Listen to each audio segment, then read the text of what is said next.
Okay, welcome back. Like our class is getting smaller. It's okay. All right, so let us finish up chapter 9 today and get you ready for the next exam on Tuesday, okay? Which will cover chapters 7, 8, and 9. So Tuesday, I'll be here for questions concerning any of those chapters, or if no questions, then as usual, I'll continue with the chapters. Okay. All right. Any questions now? No. All righty then. Well, I tell you, let us begin where we left off. We were talking about this chapter deals with the acids and bases. Give me 1 second and adjust my screen here. Okay.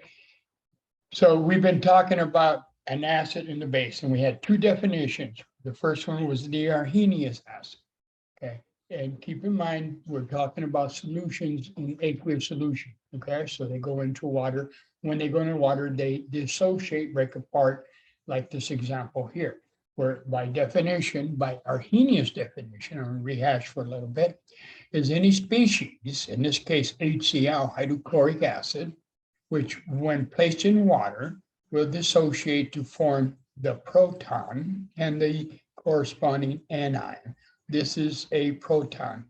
A proton is basically a hydrogen atom that has lost that electron, okay? So that by definition is, by the Arrhenius definition, is any species, any chemical that produces a proton. Keep in mind that the majority of acids, I can't think of any other ones, are covalent, okay?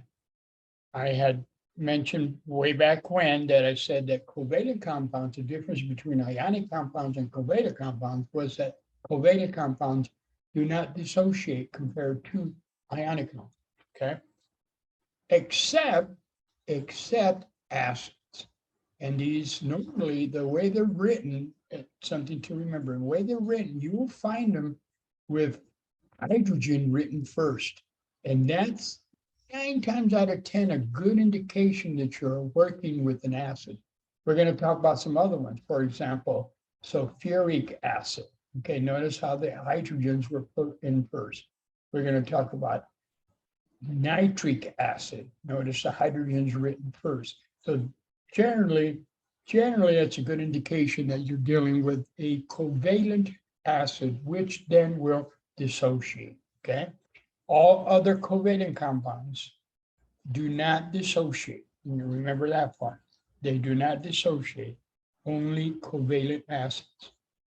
Now, with respect to a base, you notice here that we are dealing with an ionic compound.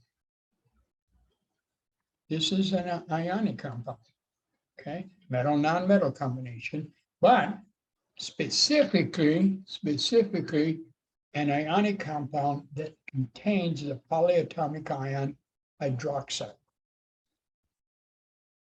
Okay, so by definition, by the Arrhenius definition, any ionic compound that when put in solution dissociates and produces the hydroxide ion is classified as a base, okay? That's in the Arrhenius definition.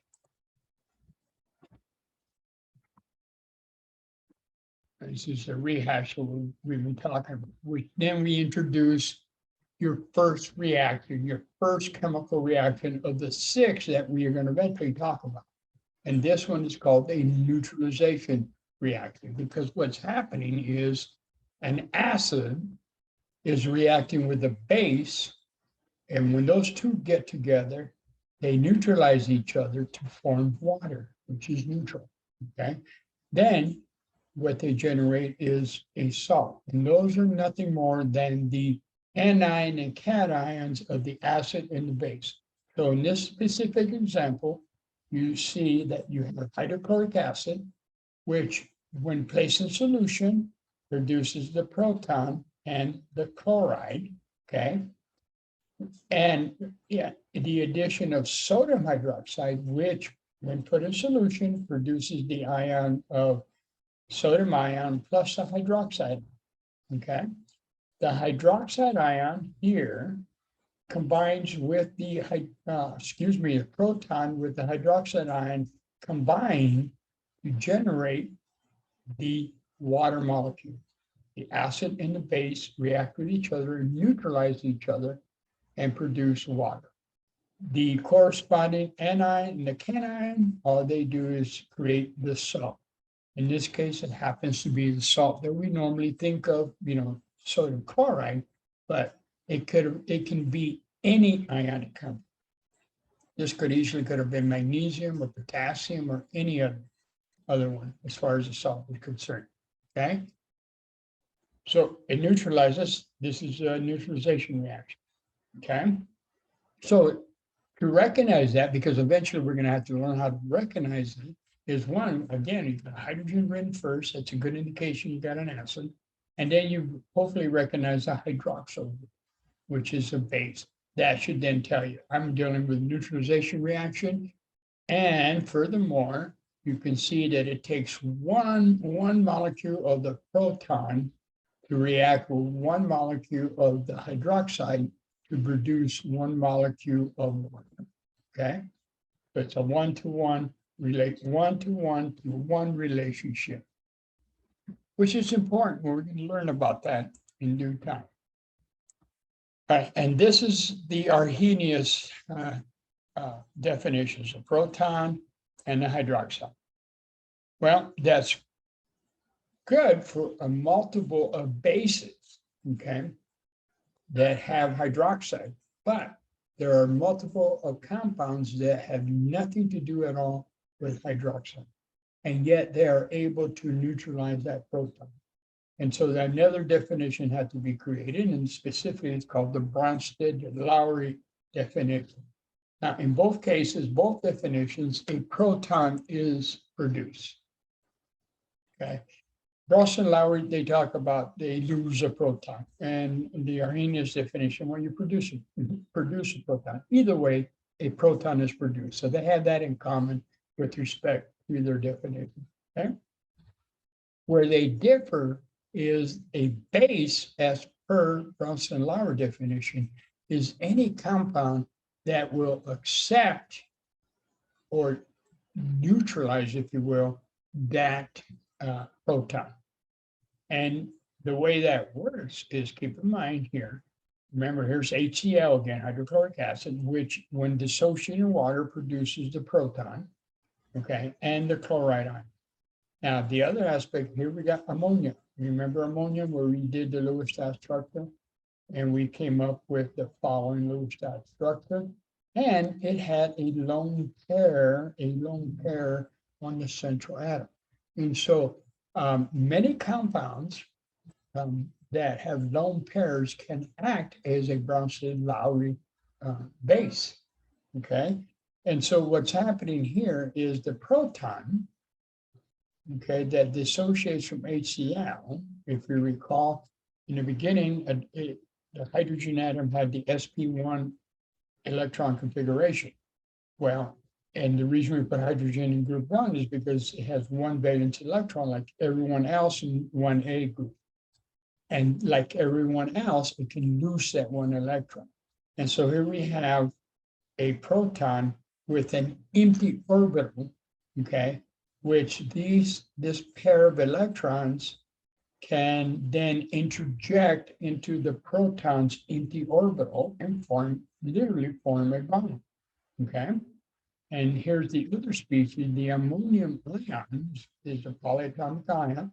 We also did the electron structure for that.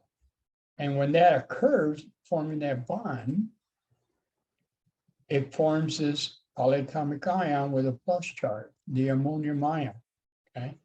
And it's because in this scenario, the ammonia acted as a Bronstad-Lowry base where it deactivated that proton by accepting it, okay? And deactivating the acid. So something to think about at home.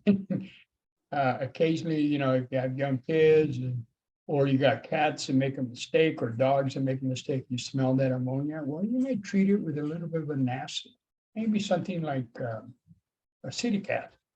Well, what that does is that it's an acid-based reaction, deactivates that ammonia, okay, and gets rid of that ammonia smell. But then you might end up with a vinegar smell, which I don't know, probably much better than the ammonia smell. Anyway, so that's an acid-based reaction. Okay, so the proton here, the hydrochloric acid loses the proton. Okay, so it's a Bronsted-Lowry acid, and here ammonia is the Bronsted-Lowry base. Okay, now we're going to talk about what we call strong bases and strong acids. Now, when we talk about strength, what we're talking about is the degree of dissociation.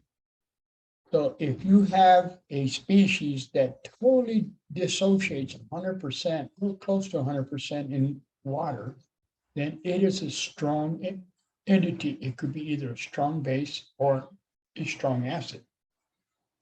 If that chemical only dissociates just a little bit, not so much, not 100%, maybe 5 or 10%, then we're going to have what's called a weak acid or a weak base. So the strength, be it strong or weak, is a function of the amount of dissociation, okay? The amount of dissociation. So there are 3 strong acids. I'm getting a signal saying my internet cable is acting up. Connection. All right. Hopefully not. If I do get disconnected, we'll come back online, wait a couple minutes and I'll get it back and get it going again. We have 3 acids. Okay, notice they had the hydrogen written in front. The HCl is what we just talked about right here. We got hydrogen, hydrochloric acid. This one is called nitric acid, HNO3, and this one is called sulfuric acid. Okay, now, being an acid, let's take, for example, nitric acid. When we place that in solution, we generate the proton, and guess what?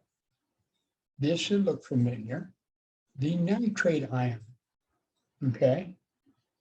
Also, sulfuric acid, if we put this in water, we also generate a proton, specifically 2 of them, okay? Plus the SO4 minus 2. Don't these 2 species here look familiar? Okay. Remember, look at your polyatomic ion table. You had the nitrate and the nitrite polyatomic ions. Okay. And those salts, those ions come from the parent acid that they began with. And what's happened is a base reacted because they go in solution. And then the base here, the acid, the proton then reacts with the base, and you generate a nitrate, and whatever base you use, maybe sodium hydroxide, you get sodium nitrate, okay? Now, the point is this, all of these 3 here are considered as strong acids. Because in solution, they literally dissociate approximately 100%. So there's a lot of ions in solution. That's what makes it strong, because literally all of the starting material has been dissociated. And if we were to measure the conductivity of this solution, and I mentioned before, pure 100% water does not conduct electricity. Okay. The moment I throw in a little bit of HCl or nitric acid or sulfuric acid in that pure 100% water, and then I check the conductivity, there's a little instrument called, you check to see if they are conductors of electricity, it's a little instrument that you put in the solution, has a little LED lamp. And if it's very strong, that LED lamp will light up bright. And that's what would happen here, because there's so many ions carrying out of that current that LED light will light up bright because these are considered strong acids. All right, so 100% dissociation. So here's one example of HCl. Now the strong bases are, again, anything with hydroxide ion, but more importantly, they are governed by the solubility of these ionic compounds, which I direct you to the periodic table. And we go down here to the bottom right corner where we have the solubility rules. All right, and I mentioned before, maybe not, but if you look on the left side, this is the soluble side. And look at number 1. Look at these cations here: lithium, sodium, potassium, and the ammonium ion. Whenever, whatever anion, whatever negatively charged anion is bonded to those 4, that species is always 100% soluble. So guess, look at sodium. Sodium hydroxide, potassium hydroxide, ammonium hydroxide, lithium hydroxide. Those 4 chemicals, when you put them in water, because of the solubility rules, they are very soluble, and therefore they are strong bases. And so here's potassium hydroxide and sodium, because of the solubility of the ionic compound, sodium hydroxide. Because of that, because its solubility in water, it goes 100%. Okay. So how do we know whether a compound containing hydroxide is strong or weak? That's going to be dependent on its solubility, which we're going to learn about. Do more examples of the solubility rules to help you decide. These up here, as far as acids, just remember them. Those 3 are the 3 strong acids. Everything else with bases depends on the solubility rules, whether it's going to be a strong base or a weak base, okay? Because if it's a weak base, it's classified as insoluble. But remember this, even though it's classified as insoluble, there's always a little bit in solution, a little bit. And to make a conductor of electricity, but not as strong because they're weak. And so how do we depict those graphically? Okay. How do we depict a strong acid and a strong base? Well, first we have to recognize that it is a strong acid and it is a strong base. Okay. That means that everything in solution is roughly 100%. So I can put in a set of ions, and you don't have to add a lot of them. You can add 3 to 5 sets, okay? Here's a set right here, okay? Here's a set right here, and here's a set right here of hydrochloric acid ions, the protons and the chlorons. So this on the left depicts a strong acid. And again, strong because literally all of their material has dissociated into ions. And the same is true with the strong base because sodium hydroxide is soluble. Therefore, if I show at least 3 sets of the ions, they're totally dissociated. So don't forget, they got to be paired up. So if I use 4 sets and I got to have 4 sodium hydroxides, 4 hydroxides, and 4 sodiums, ions. Don't forget the charges on them to depict them as being ionic and in solution. Okay. So that's how we show graphically a strong acid and a strong base. And you can look at it and go the opposite. Given that diagram, you can deduce that on the left is a strong acid. Why do I know it's a strong acid? Because I got protons in solution, okay? That's why it's a strong acid. Why do I know and they're all dissociated, okay? Everybody is associated. Why do I know the right side is a strong base? Because I got the hydroxide in solution. And second of it's strong because everybody is totally dissociated. Okay. All right. So for strong acids, the three we just talked about, HCl, hydrochloric acid, nitric acid, sulfuric acid. There's two of the strong bases, okay? But there's really, because of the solubility rules, remember I had lithium. You also have lithium hydroxide, and you have the ammonium hydroxide. Those two, all those four are strong bases, okay? Based on 100, based on it being classified, both, all four of them being classified as soluble. Okay. And again, strong being is basically strong because they produce literally all of their materials is dissociated. Okay.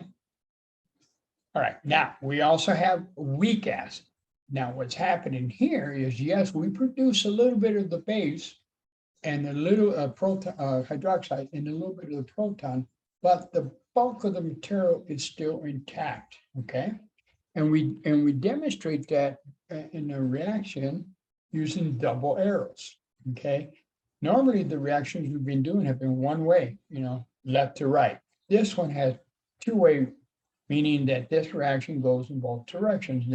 The rate of the reaction going to the right equals the rate of the reaction going to the left. Okay. We do produce here some of the protons, okay, and some of the corresponding anions, but the bulk of the material is still intact, okay, because this dissociation can vary from 1% to 5%, right? And so, we can still have 95% of this material still intact, and the rest, 5%, is made into ions, okay? This example, and here's some acids that are classified as weak. I'll get to the names here in a second. Some of these you're well familiar with. You may have used them or used someplace, but maybe we're not aware of it. Okay.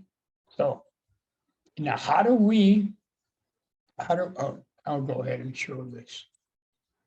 This HF called hydrofluoric acid. If HCl is called hydrochloric acid, then HF would be called hydrofluoric acid. Okay. This one here you may not be familiar with. That's okay. This is called carbonic acid. When you carbonate a lot of carbonate your water by adding CO2 cartridge and getting it carbonated, you generate some carbonic acid. And when that carbonic acid reacts with a base, guess what? You make carbonate. Okay, that look familiar? All right. The other one you may not be familiar, but this is the general formula for a species that, if you like Italian dressing, you probably eat a lot of it. This is called acetic acid. Okay, AKA vinegar. And then the other one, H3PO4. Also, if you drink a lot of soda pop like me, this is called phosphoric acid. Something may look familiar here, the PO4. When you react these three protons with a base, guess what? You create that polyatomic ion called phosphate.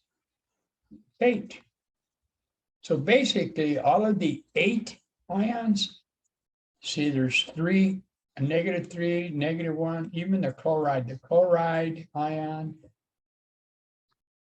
okay, the carbonate ion, the phosphate ion. If I put protons back up onto these, I go from the 8 to the ic acid, okay? FYI.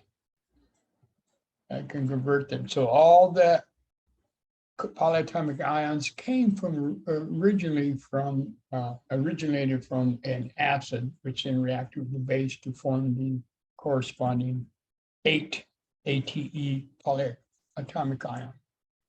All right, so these are weak acids. And here's a weak base showing up here. We have magnesium hydroxide, okay? And we have the double arrow to show that it is not very soluble. And how do we know it's not very soluble? This is when it comes to bases, they're ionic compounds. Okay, so what do? Let's go back here. Let's go back to the solubility rules. Okay. The solubility rules state that here's number 10. Okay, look at number 10 on the right side. And this is the insoluble column. The number 10 deals with the hydroxide ions. When the hydroxide ions are bonded to these 4, always soluble, okay? Including if they're bonded to calcium, strontium, barium, and the 4 on the left side. So there's 7 hydroxide examples that are soluble. What does that mean? That every other metal it's attached to is insoluble. Okay, there's only 7 examples of hydroxide compounds: lithium hydroxide, sodium hydroxide, potassium hydroxide, ammonium hydroxide, calcium hydroxide, strontium hydroxide, and barium hydroxide. Only those 7 examples are soluble. Every other metal is insoluble. Iron hydroxide, everything, lead hydroxide, magnesium hydroxide is insoluble, okay, based on the solubility rules, which then tells us that because it's insoluble, the bulk of the material is still intact. And being an ionic compound, they basically precipitate down to the bottom of the container. And that's what's shown here on the right side. That because of the insolubility of magnesium hydroxide, the bulk of the material is down at the bottom. A good analogy of this would be milk of magnesia. It's a cloudy material. The bulk of that, I believe, is a magnesium, I'm going to say hydroxide, but not 100%. Either way, it is insoluble. So the bulk of the milk of magnesia settles down at the bottom of the container, and you gotta, mix it up a little bit. But just because it's classified as insoluble, it just means that there are some ions in solution. So to demonstrate that is we just take at least one set of the respective ions and show them in solution here. And we show 2 hydroxides. Why? Because magnesium hydroxide has 2 hydroxides. We show the charge, and then we show the magnesium ion, okay? The other examples of the acid, HF is classified as a weak acid, because we gave you that list. And so the bulk I can show, show about 5 or 6 examples of it intact, like what I've highlighted, circled in yellow here, okay? But I also have to show at least one set of ions because it's weak. It doesn't mean that they're not dissociated, just weak. And if I were to measure the conductivity of these 2 solutions with that conductivity meter, they will show that LED readout is very dim because there's not a lot of ions in solution. It still conducts electricity, but not as strongly as the strong acids and strong bases because they have more ions in solution. Okay, now the note here is when showing the weak acid as shown in the diagram, they're basically still, I don't want to call it dissolved in solution, they're in the water, okay, but they're intact with the acids. But with the bases, you show this with a big clunk of material down at the bottom, because those are solids and they will precipitate to the bottom of the container. So you show them as this little, this is supposed to demonstrate that it's a big clump of material down at the bottom of the container, okay? But all the acids that are weak will show still roaming around in solution, but intact.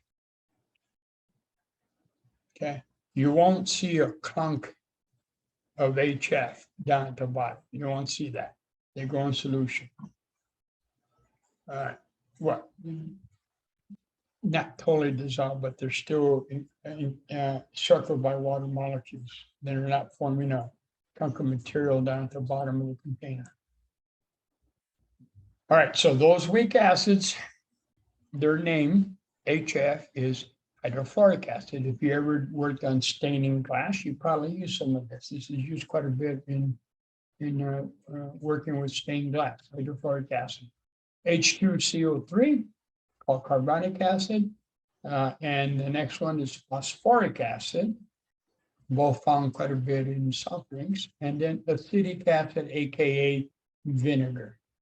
Okay, take note, all of these are covalent compounds, but specifically they are acid covalent compounds. Therefore, they will dissociate in solution because they're acids. These will dissociate much less than the strongest. The weak base is basically, here we demonstrate magnesium hydroxide, but keep in mind, based on the solubility rules, this is that 7 we talked about, all the other metals here that are not part of the 7 we saw from the solubility table,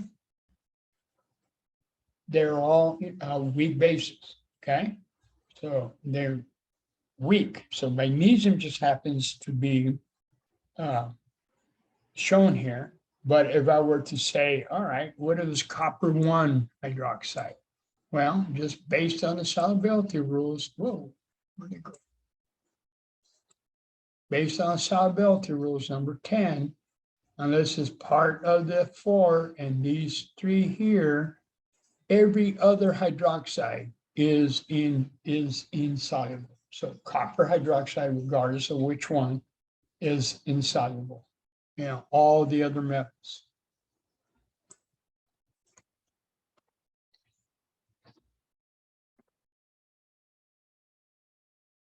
Okay, again, what do we mean by weak? It's just the amount of ions that go into solution, okay? Now here, we have some generic formulas, HA. And having H written first would suggest that we're looking at acids, okay? I don't see any hydroxides here. And so A would certainly depict a strong acid. Why is that? Because everybody, all of them everything in here is totally dissociated. So that would represent a strong acid. If you look at the other B and C, guess what? Well, we show HH still intact. Here's the other aspect. When you show them intact, there's no charges involved. I've seen sometimes that students put in charges when they're intact. No. Intact together, remember the plus and the negative cancel each other out, so they have a net 0. So being intact would be a 0 charge. It's only the ions that would demonstrate having a charge or an oxidation number, okay? In both cases, the A and the B and the C would depict a weak acid because it's showing only really one set of, ions compared to the combined, right? And most of the majority of materials still combined. Okay, so B and C. Furthermore, if I needed to classify it even further, if you look at B and C only, could you say which one is a stronger acid?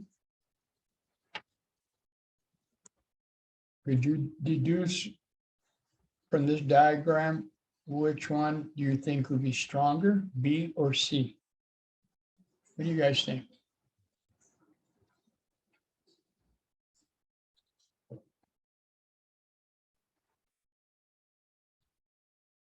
Well, the question to ask yourself if you're given that question, okay, who's got more protons?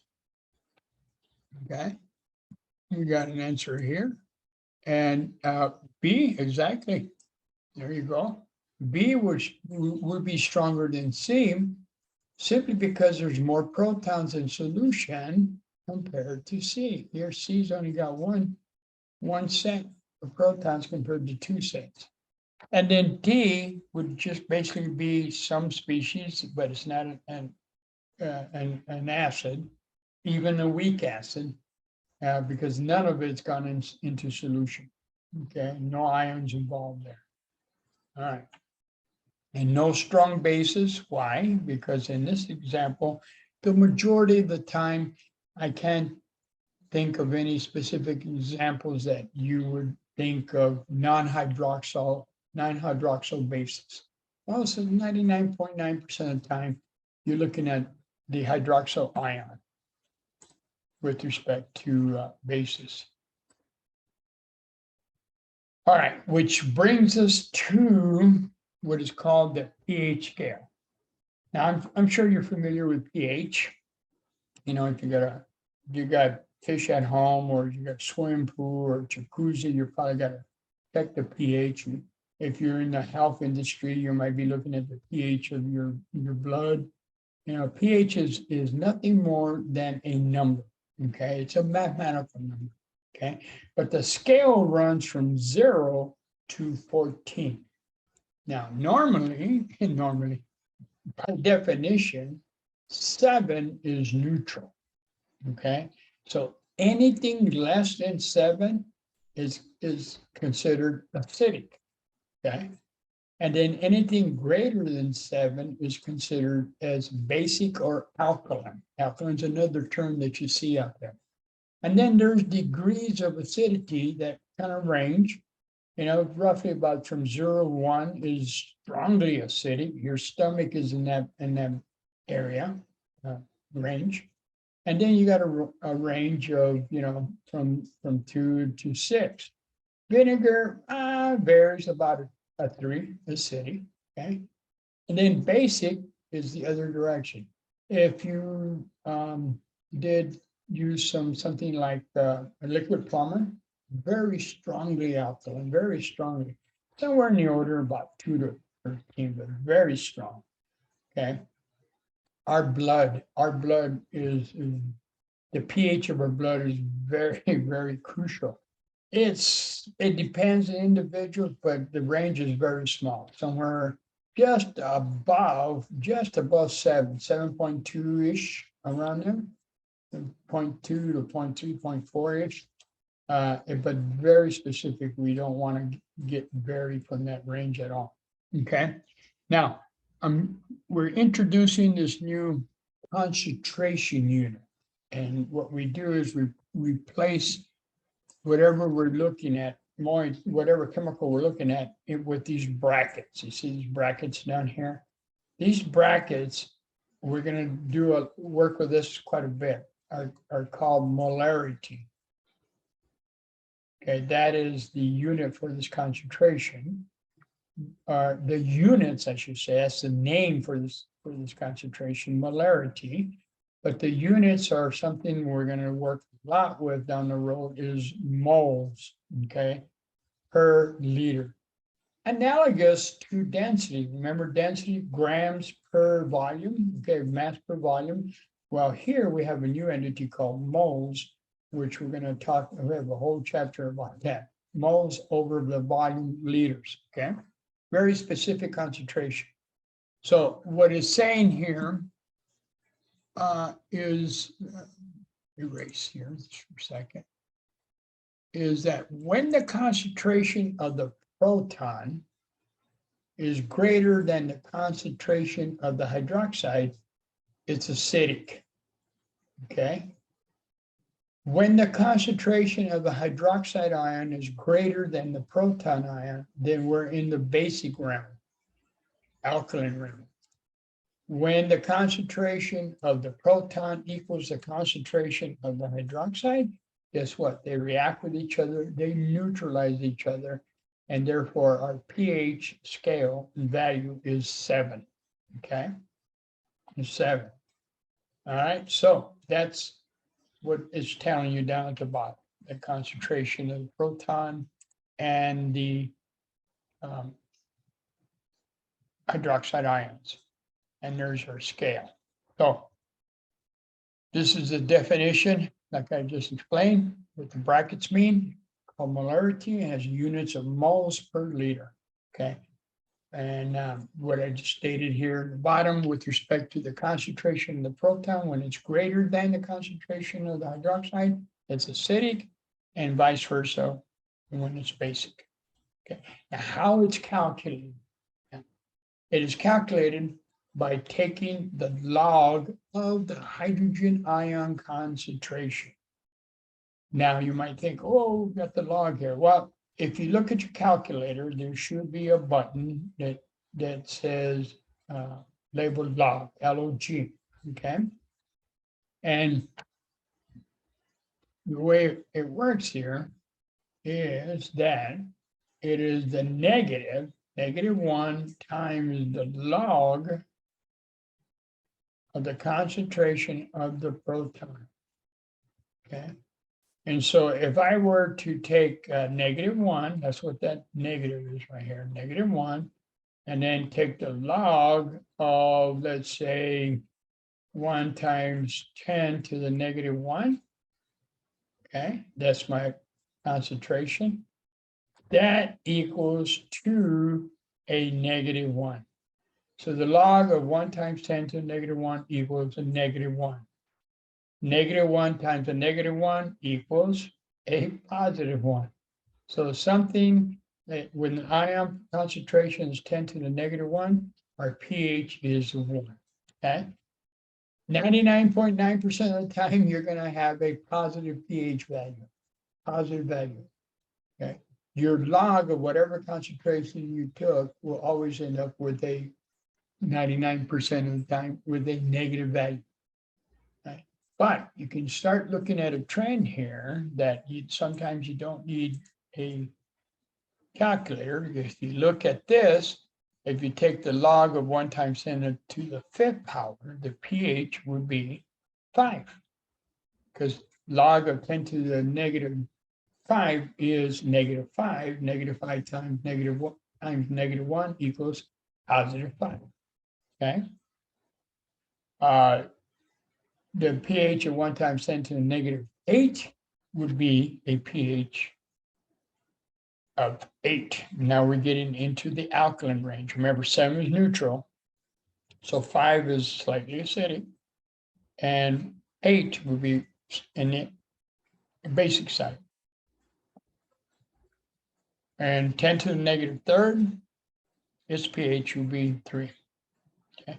So if it's a number like 1 times 10 to whatever exponent, you can simply calculate without even having to use a calculator the pH.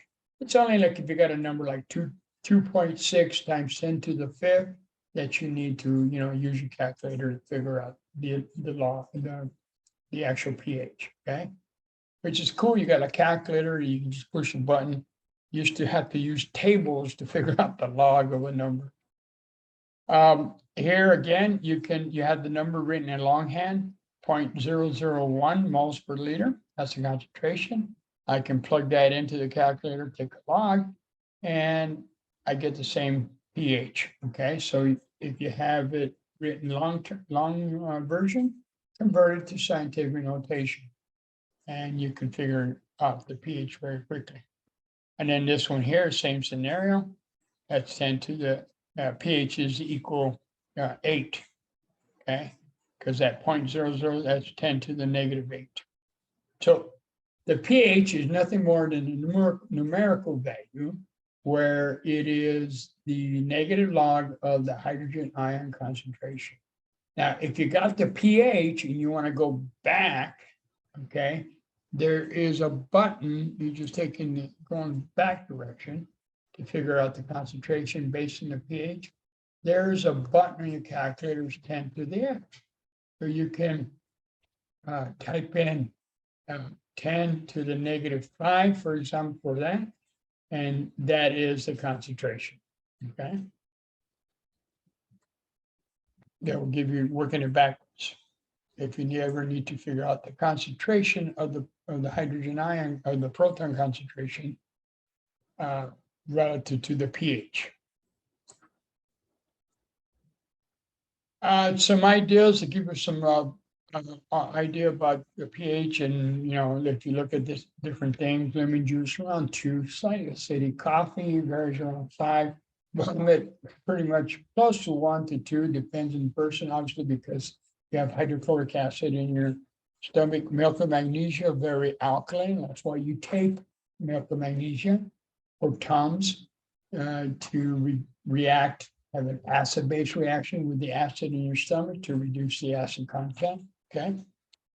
And most colas are between 3 to 5, and then we got root beer slightly at 5. Interesting pHs. Okay. All right.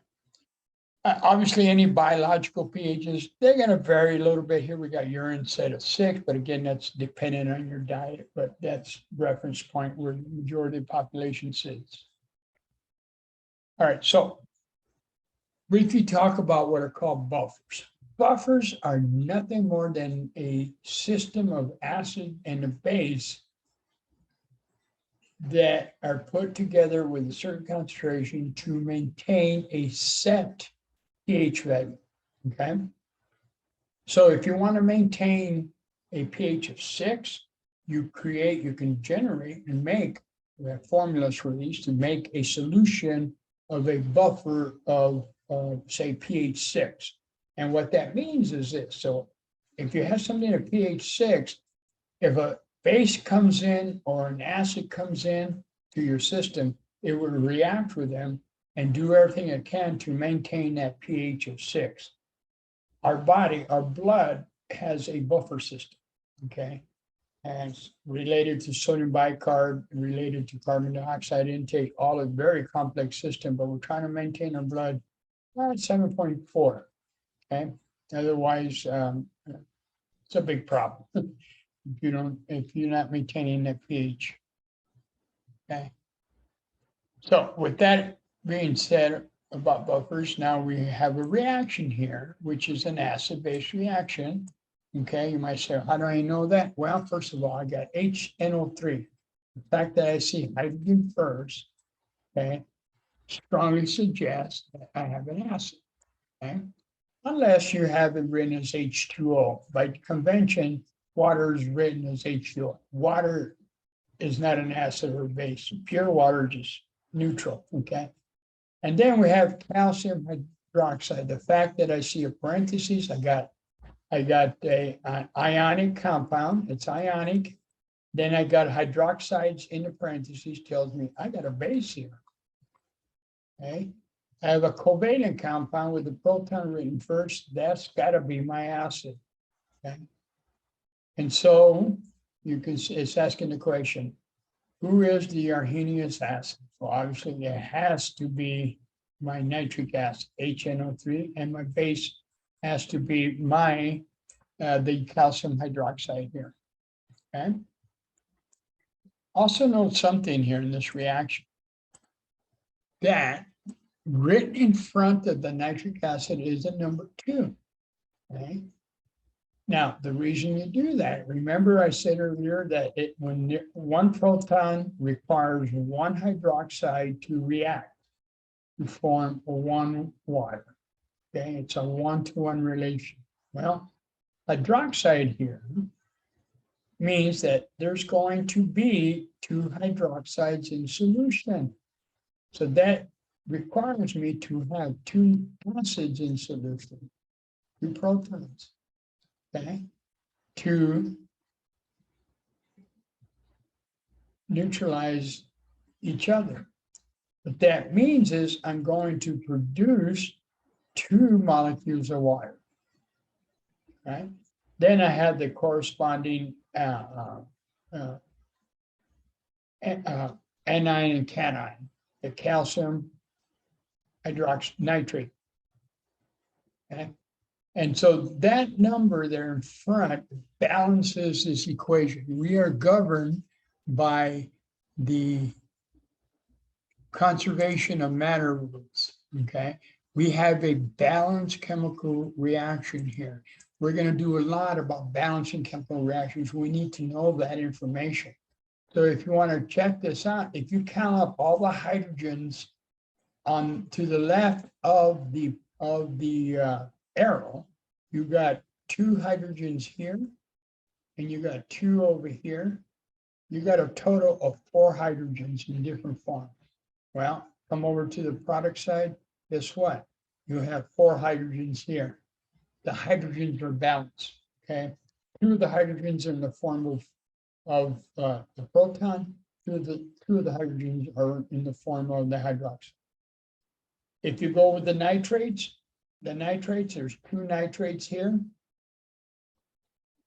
Guess what? There's 2 over here. So the nitrates are balanced. We got 1 calcium there, we got 1 calcium there.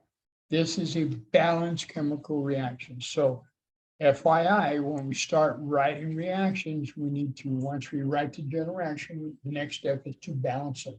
Make sure we have enough protons of everybody before and after, because that is governed by the rule of conservation of matter. Okay.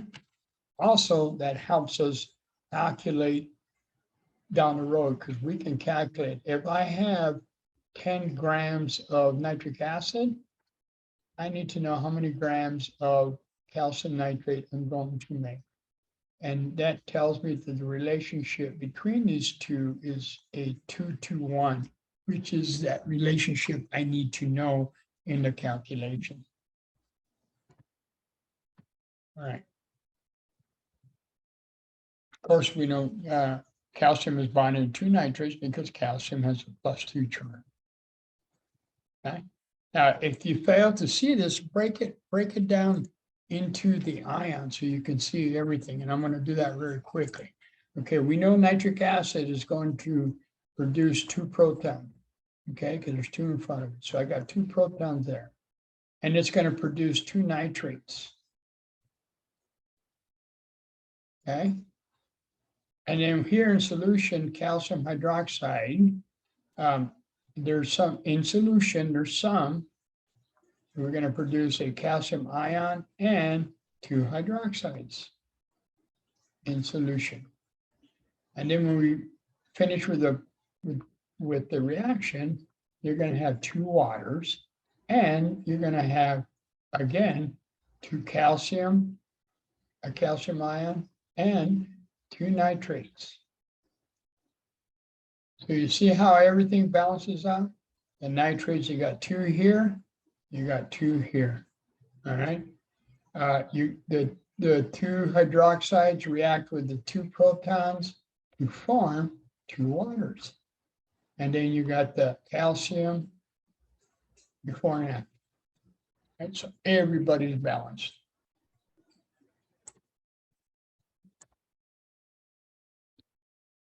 Right, in this scenario, they want you to draw pictures of HNO3, HF, potassium hydroxide, and magnesium hydroxide.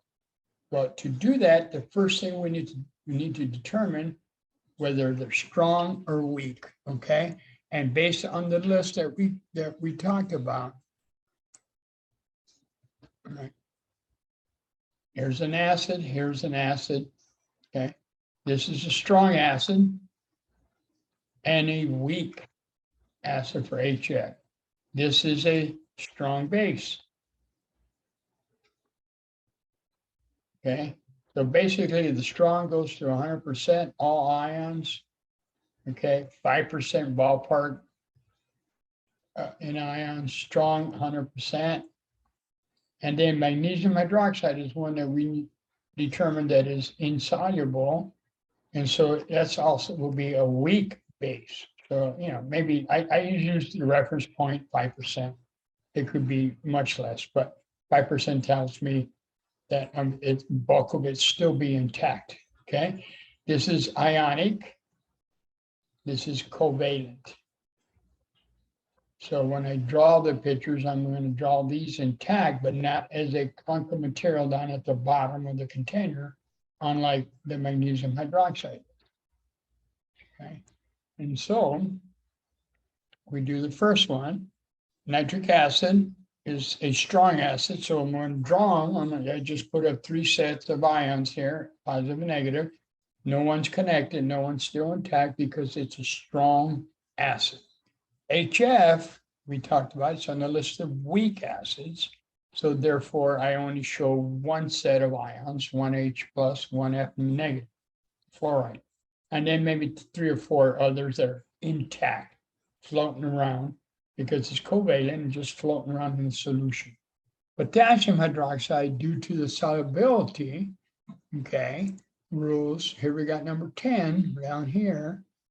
Okay, all the hydroxides normally are insoluble unless they are bonded to any of that 4, and there's calcium, barium, and strontium involved. Well, we got potassium right there, which makes it soluble, 100% soluble, so show ions totally dissociate, okay? With respect to magnesium hydroxide, okay, all the hydroxides are insoluble except those 7, so we know that magnesium is classified as insoluble, okay? So therefore, and it's ionic, so we're going to show a chunk of it, most of it down at the bottom of the container, and then at least 1 set of ions in solution. There are ions in solution, that are just not that many, right? All right.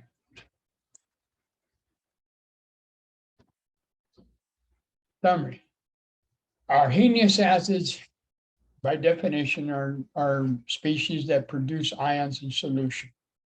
The bases, Arrhenius bases, are chemicals that produce hydroxide ions in solution. Okay. Bronstad Lowry acids, well, use their definitions, anything that loses a proton.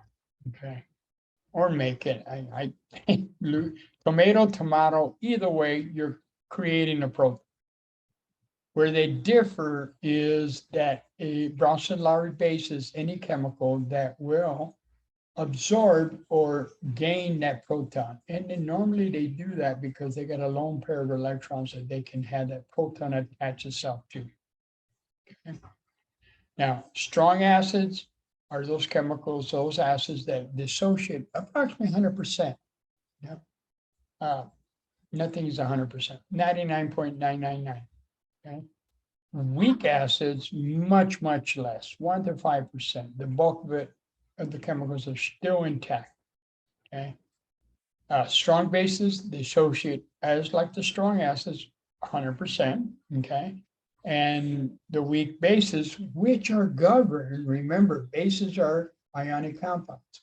And these last 2 comments are governed by the solubility. If it's a strong base, it is soluble in aqueous solution, therefore 100% dissociate. If it's classified as insoluble, okay, it is classified as a weak base because it doesn't dissociate 100%. All right. And then buffers, all the buffers do is just maintain whatever pH value constant, or at least the best, as best as they can. The buffers can get overwhelmed. You got too much base, too much acid going into the system, but their main function is to maintain a pH value. And sometimes you need to do that, not only for our blood system, but in chemistry, you're running reactions, aqueous reactions, you need it to be at pH 5 to run, or you need it to be in pH 9. You can make a buffer solution to run that reaction in there. Some soda pops, pHs, like I was really surprised the first time I saw this, and I was surprised that blueberries has a much less acidity as compared to RC cola. RC cola is pretty acidic. Anyway, just to give you some ideas. And why? Because too much acid can cause some problems for your teeth. All right. So let's talk about solubility rules. I introduced that to you. Okay, so now we're gonna kind of give you a little bit more information. Okay, so solubility rules are based on a certain temperature, 25 degrees. You need a reference point because solubility is a function of temperature. If you ever try to cook something, it doesn't go in solution, doesn't, let's say you make you want to make put sugar in some water and it doesn't go in solution, what do? You heat it up, right? So solubility is a function of temperature. So these rules pertain to 25 degrees Celsius, right? And they are for ionic compounds, right? So when something is classified as soluble, basically it dissolves completely. And from a physical state, we put the symbol AQ in parentheses, telling us it is soluble in solution. Okay.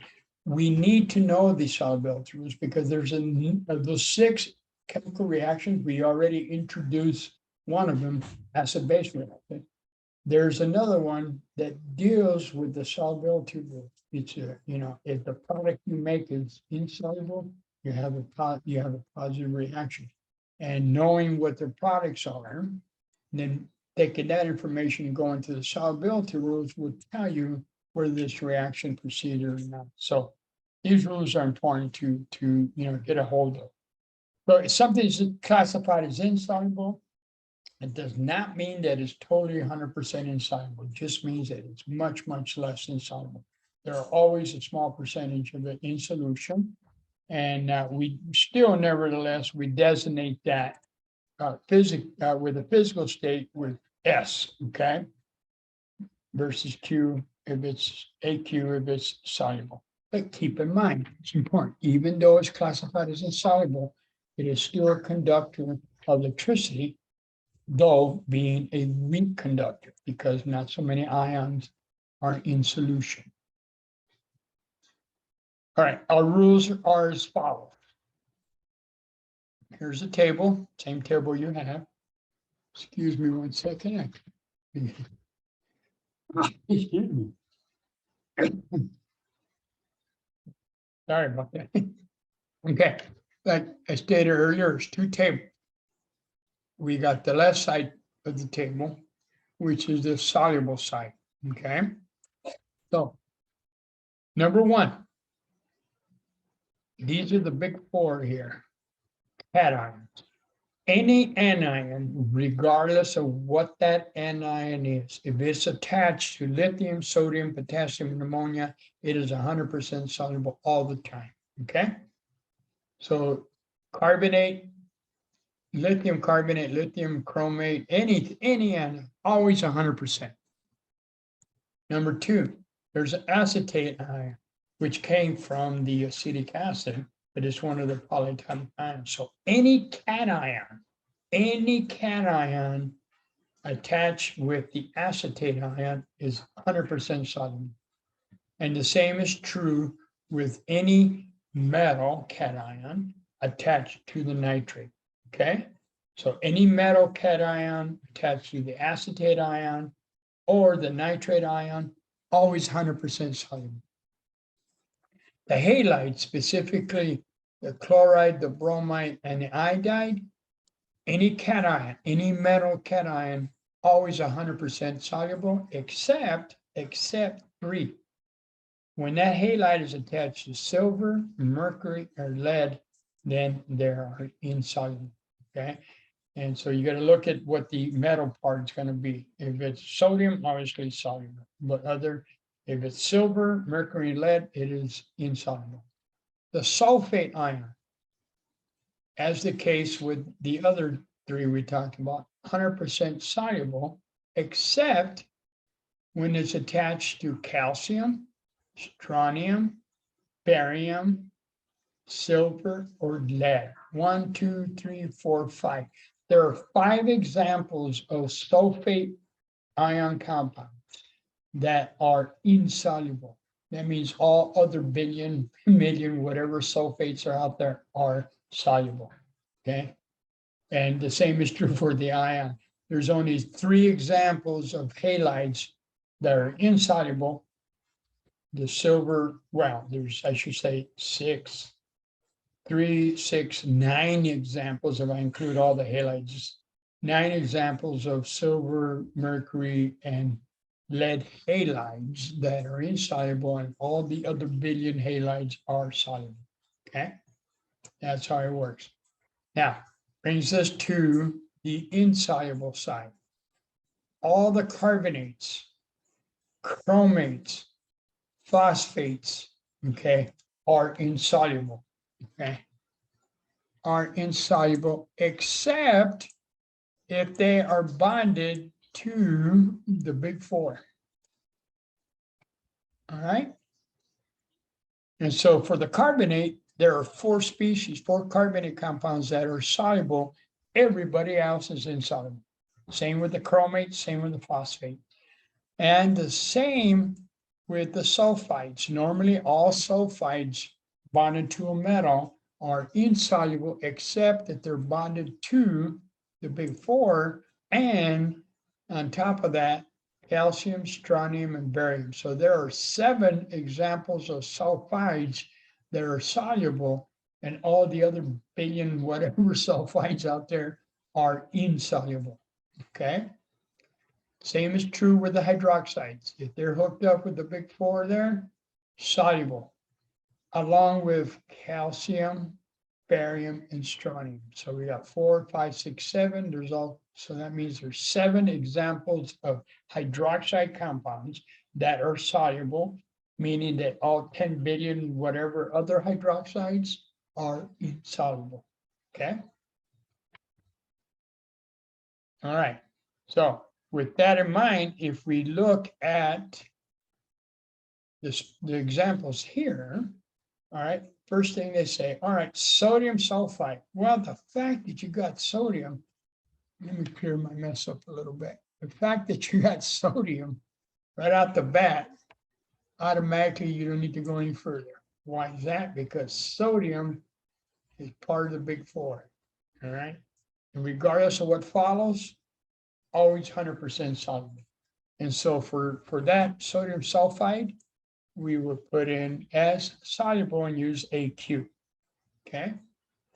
Aluminum hydroxide. Okay, so we look at number 5 over here.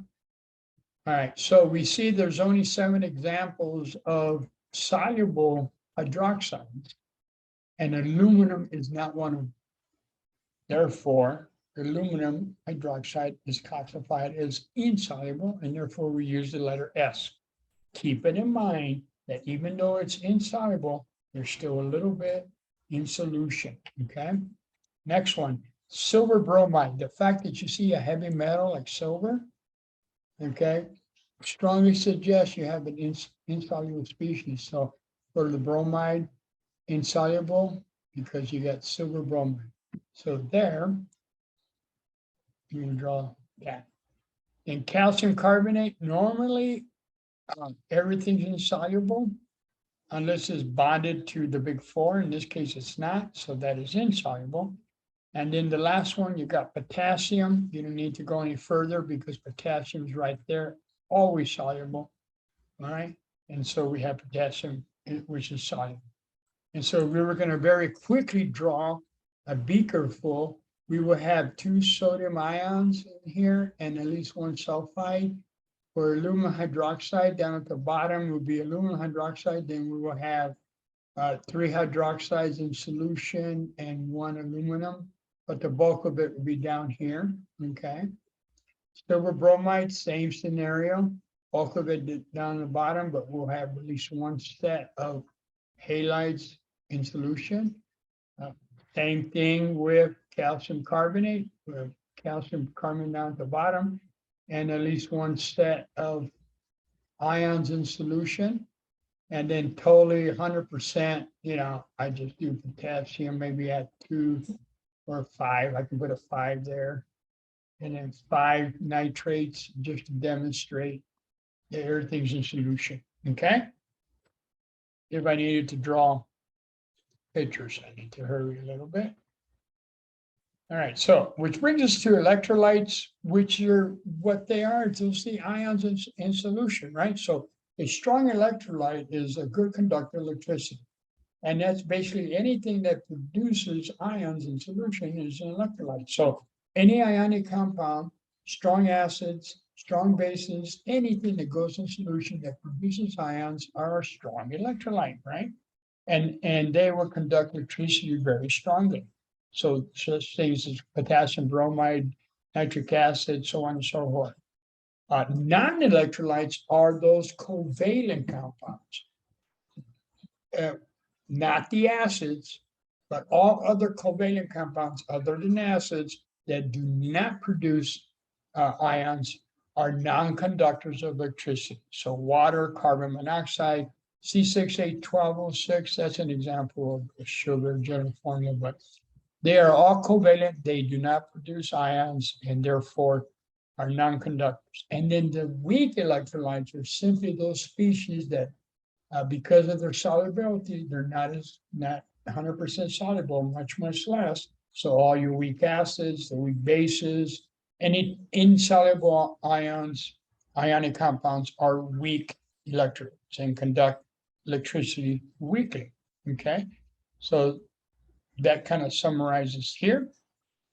Okay, and what's going on here is we have a little beaker with an electrode. And if you have ions in there, the electricity is carrying through. The ions act as an electrical switch, turn the switch on, complete the circuit, electricity flows. If you have ions. If you don't have ions, they're non-electrolytes, no electricity is going to flow through. Okay, no conductor electricity. Here, basically more examples of which is strong, which is weak. If you look at magnesium hydroxide, that little chunk in the bottom tells you insoluble. That would be a weak electrolyte. CH4, non-electrolyte. Why? It is all covalent. And then you got KCl, potassium chloride, all solutions, they're all ions, indicates a strong electron. Okay. All right. Here, BAS, barium sulfide, is a strong electrolyte. Why? Because it's soluble. We look up the solubility, you find that barium sulfide is soluble. Silver chloride is classified as a weak electrolyte. Why? Because it's insoluble based on the solubility rules. Potassium nitrate, number 3. The fact you see potassium, part of the big four, based on the solubility rules, strong, very soluble. H2CO4, there's no metals in there, so think covalent. Okay, you got hydrogen written first, think acid. Then you go to your list of weak and strong acids. This one's the weak one, a weak acid. Okay, and therefore being a weak acid, it would be a weak electrolyte. Carbon dioxide, CO2, no hydrogen there, no metal in there, so it's not ionic, so it's covalent. Being covalent would be a non-electrolyte. Okay, sodium hydroxide, boom, sodium, part of the big four, strong. Okay, strong base, very soluble. Calcium carbonate, look up the carbonates, you'll find them to be insoluble with attached to calcium, and therefore being insoluble, it is a weak electrolyte. Number 8 has nothing but carbon, hydrogen, and oxygen. Hydrogen written first, and you can think covalent compound, non-electrolyte. And number 9, sodium phosphate. The fact you see sodium, soluble, strong electrolyte because it's soluble. And then lead, PP. Every time you see lead, you might think insoluble. Okay, check it on the solubility rule table. You'll find it to be insoluble, unless it was lead nitrate. Lead nitrate would make it soluble, but this is a weak because it is classified as insoluble. Okay, and boom. Sorry, I went too fast, but congratulations. Chapter 9 is complete. And my clock says 2:15. So, all right, well,